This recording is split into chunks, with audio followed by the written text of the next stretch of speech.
Dixit jewellers, जीवनदीप निवास, bypass road, BCS Shimla. वाहन में एक यूनिट की मॉडिफिकेशन करवाने पर आपको 5,000 रुपये का जुर्माना हो सकता है, क्योंकि मोटर व्हीकल एक्ट में मॉडिफिकेशन की अनुमति नहीं है। मोटर व्हीकल एक्ट में 200 से ज़्यादा सेक्शन और 40 से ज़्यादा रूल्स हैं। सभी चालकों को इसकी जानकारी होना बेहद ज़रूरी है।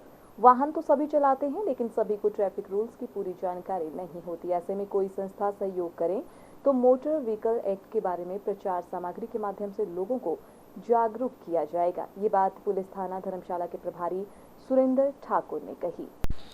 ये आपने बिल्कुल सही सवाल किया। अब जहाँ तक चालक की बात है तो हम सब लोग चालक होते हैं। जो भी गाड़ी ड्राइव करता है तो सभी लोग चालक हैं और मैक्सिमम लोग गाड़ियाँ चलाते हैं।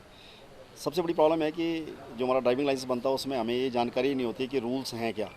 हम जो भी क्वेश्चन में 5-7 जो क्वेश्चन आते हैं उनको टिक मार्क करते हैं और उसके बाद ट्राई देते हैं, ट्राई में पास हो जाते हैं तो हमारा लाइसेंस बन जाता है। जबकि ड्राइवर के लिए मोटर व्हीकल एक्ट है, उसमें 200 से ज़्यादा सेक्शंस हैं पढ़ने के लिए, रूल्स हैं 40 से ज़्यादा रूल्स हैं, तो उन सब चीज़ों की जानकारी नहीं होती है। तो ये सभी को जानकारी होनी चाहिए, जो कि होती नहीं है। हम अपने बेस पे तो लोगों का अवेयर करते रहते हैं, लेकिन मैं समझता हूँ कि आप लोगों के सहयोग से कोई NGO या कोई ऐसा मिले और इस तरह से जो रूल्स की बुक्स हैं वो बना करके, कंप्लेंट बना करके लोगों में बांटे जाएं, ताकि लोगों को पता लगे उनकी जिम्मेवारियां क्या हैं, उनके दायित्व क्या हैं, उनकी ड्यूटीज़ क्या हैं, रूल्स के अकॉर्डिंग। तो तब जाके ज़्यादा अच्छा संभव हो पाएगा। हम अपने बेस पे करते रहते हैं, लेकिन वो प्रचुर मात्रा में नहीं हो पाता। देखिए, जहाँ तक वन वे बने हुए हैं और जहाँ पे अपने DC साहब की, SDM साहब की तरफ से प्रशासन से नोटिफिकेशन हो चुकी है कि वन वे है, अगर कोई आदमी उसमें गाड़ी चलाता है, वहाँ पे अवहेलना करता है, तो उसमें नो एंट्री में प्रवेश करने का 20,000 रुपये एक गाड़ी का फ़ाइन है। तो हमारा सब लोगों से निवेदन रहेगा कि ऐसे नो एंट्री वाले रोड पे गाड़ियाँ ना चलाएं। जैसे हमारा दाड़ी का बाईपास है और दाड़ी का बाज़ार है, तो जहाँ से जिन गाड़ियों का संचालन जैसे बताया गया है वैसे ही करना चाहिए। वैसे संचालन ना करने पर एक व्यक्ति को 20,000 फ़ाइन जो है हो सकता है। देखिए, समय समय पर हम लोग चेक करते रहते हैं, जाते रहते हैं, बीच में लोगों को पकड़ते भी हैं। ऐसे बच्चे क्या है कि इनके पास से तो गाड़ी के पीछे नंबर नहीं होता है, और जब भागते हैं तो नंबर नहीं होता, तो उनको वैसे भी पकड़ना मुश्किल हो जाता है।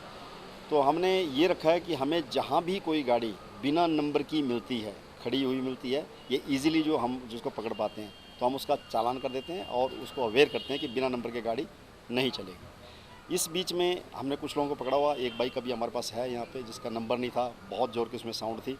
2-3 दिन हम उसमें लगे। एक दिन तो काफ़ी उसने हमारे पर चढ़ाने की कोशिश कर दी, रात का वक्त था, हम उसको पकड़ भी नहीं पाए। लेकिन तीसरे दिन वो हमारे हाथ लग गया था। वो बाइक हमारे पास यहाँ पे खड़ी है, तो अब उसको ठीक उसमें फ़ाइन होगा और दूसरी बार वो ऐसी मॉडिफिकेशन करके नहीं चलेगा। तो हम अपनी तरफ से कोशिश कर रहे हैं। और भी अगर आप लोगों को, सभी लोगों से मेरा निवेदन है कि अगर किसी को लगता है कि किसी का बच्चा इस तरह करता है, तो उस बच्चे का नाम पता या उसका पेरेंट्स का पता या घर का एड्रेस हमें बता दें। हम घर में जा करके भी उसको अवेयर करेंगे, उसके माता पिता को अवेयर करेंगे, क्योंकि गाड़ियों के नंबर नहीं होते, तो इसलिए हम फिर उन तक नहीं पहुंच पाते। इसलिए पब्लिक से सहयोग की अपेक्षा है कि कोई भी ऐसा बच्चा है तो हमारे ध्यान में लाएं, हम कोशिश करेंगे उसको ठीक करने की। गाड़ी में किसी भी प्रकार की मॉडिफिकेशन अलाउड नहीं है। धारा 182A(4) में अगर कोई मॉडिफिकेशन की 1 यूनिट की मॉडिफिकेशन करता है तो उसको 5,000 रुपये फ़ाइन है। अगर कोई दुकान वाला है, अगर मॉडिफिकेशन करता है तो उसको 1 लाख रुपये तक का जुर्माना। अगर कोई कंपनी मॉडिफिकेशन करती है उसको 1 करोड़ तक का जुर्माना मोटर व्हीकल एक्ट में बताया गया है। तो किसी को भी मॉडिफिकेशन अलाउड नहीं है। मॉडिफिकेशन अगर कोई करता है, जैसे साइलेंसर कईयों ने बड़े लगा रखे हैं या डेजलिंग लाइट्स लगा रखी हैं और तरह तरह की उसमें जो मॉडिफिकेशन किया, तो हम उनको लोगों को रोकते हैं, उनको 24 घंटे का टाइम देते हैं, उसका कोई लाइसेंस अपने पास रख लेते हैं। 24 घंटे में अगर वो अपनी वायलेशन को ठीक कर देता है तो हम उसका चालान नहीं करते हैं, और 24 घंटे में भी अगर वो वायलेशन को ठीक करके नहीं आता है तो हम जो चालान हमने ड्राफ्ट में रखा होता है उसको फिर हम आगे सबमिट कर देते हैं। किसी प्रकार की मॉडिफिकेशन गाड़ी में अलाउड नहीं। बहुत सारे लोग ऐसा भी बोलते हैं कि मैंने तो कंपनी से मॉडिफिकेशन करवाई हुई है, जबकि चाहे मॉडिफिकेशन करने वाली कंपनी है, चाहे वो दुकान वाला है, चाहे ड्राइवर है, मॉडिफिकेशन इज़ नॉट अलाउड किसी भी तरह। कोई काले शीशे नहीं कर सकते। अब कई लोग बोलते हैं कि काले शीशे, मैंने तो फिल्म नहीं लगाई हुई है। रूल्स में लिखा हुआ है, उस एक्ट में ऐसा लिखा हुआ है कि चाहे उसमें फिल्म लगी हो, किसी भी BLT की, उसकी विजुलाइजेशन जो है ना, चाहे जितनी भी हो, या कोई मटेरियल हो। कोई बोलते हैं कि मैंने तो जाली लगाई थी जी, इसको हटा दूंगा। तो कोई भी मटेरियल लगाया, कोई पर्दा है, कोई मटेरियल है, जाली है या फिल्म है, वो कोई भी अलाउड नहीं है उसमें ट्रांसपेरेंसी ख़त्म करने के लिए। साइलेंसर या कोई भी सी भी मॉडिफिकेशन जो है उसमें 1 यूनिट मॉडिफिकेशन करने का 5,000 रुपये जुर्माना है। और जहाँ साइलेंसर का सवाल है वहाँ 5,000 तो मॉडिफिकेशन का जुर्माना है। जब उसमें आवाज़ ज़्यादा आती है तो धारा 190(2) में साउंड पोल्यूशन भी होता है, तो 5,000 और बढ़ जाता है। तो एक साइलेंसर ही मॉडिफाइड करने पे 10,000 रुपये का फ़ाइन बन जाता है। देखिए हमारे पास मैन पावर बड़ी लिमिटेड होती है, फिर भी हम लोग प्रयास करते हैं और स्कूलों में जाके भी, कॉलेजों में जाकर के भी।